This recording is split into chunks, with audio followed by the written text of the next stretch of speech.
Finally, the last team we're going to talk about here in our AFC South divisional preview is the Jacksonville Jaguars. 3-14 last year, the worst team in the NFL. They hired a human jackass as head coach, Urban Meyer, the only rookie head coach ever to get fired midway through his first season, which is unbelievable. Now that Urban Meyer's gone, they replace him with an adult in Doug Peterson, a guy who, by all the quotes coming out of training camp, seems to really like everyone, seems to be really instilling a professional environment in Jacksonville, which I think the franchise needed. The Jacksonville front office essentially went off the rails this season. They signed any able-bodied free agent they could find. They overpaid for everyone. They bring in Brandon Scherff, Christian Kirk, Evan Ingram. They lose some guys, obviously, DJ Chark, Miles Jack on linebacker, Andrew Norwell, but these guys broke the bank in free agency. They brought in bodies. They wanted Scherff on the offensive line to shore things up. They paid Christian Kirk and broke the wide receiver market single-handedly, which I don't necessarily agree with. They paid Evan Ingram, who essentially plays the same position as Christian Kirk, which is bizarre, who's been a drop ball king since I live in New York. I see how much this guy drops passes. I think that they may be a little bit disappointed with Evan Ingram as a player and his general inability to block or be useful outside of getting open and dropping balls.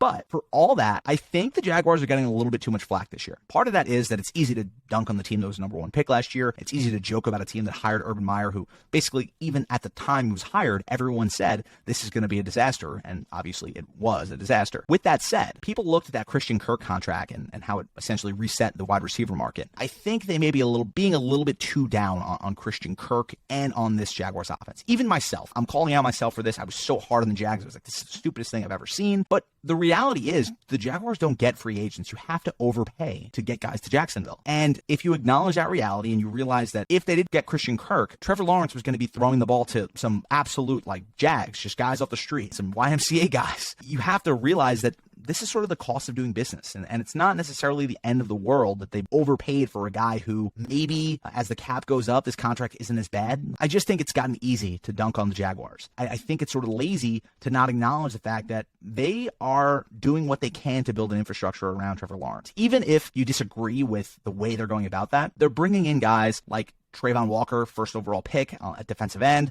Devin Lloyd. These are really talented young players. They're building their defense the right way with these young homegrown guys. They had one of the worst receiving groups in the league last year before Christian Kirk came there. So they had 41 drops. They led the NFL in 41 drops, their receivers. A 7.4% drop rate after finishing with just 24 the year before. Everyone inside the facility there clearly looked around and was like, we need a receiver who can catch the ball. I'm not sure that Evan Ingram fixes that problem, but still, he is a talented player who maybe you can shape into a capable pass catcher who could be a reliable receiver for Trevor Lawrence. I don't really have an answer to whether these were terrible moves. I tend to think they were terrible signings, but I'm high on Doug Peterson as a coach. This guy has shown nothing but competency in terms of leading a franchise. I have the utmost faith in Doug Peterson, outside of whatever the GM has done this offseason, to bring this group together and help Trevor Lawrence take that next step. Because ultimately, whatever we think about the free agency signings, whatever we think about how this Jaguars team fits together, this whole season for the Jaguars comes down to whether Trevor Lawrence develops. This team is projected 6.5 games. That's their over-under win total projection. And I tend to think they're going to go over. I don't say that very confidently, and the reason for that is because I don't like this roster, but I also just believe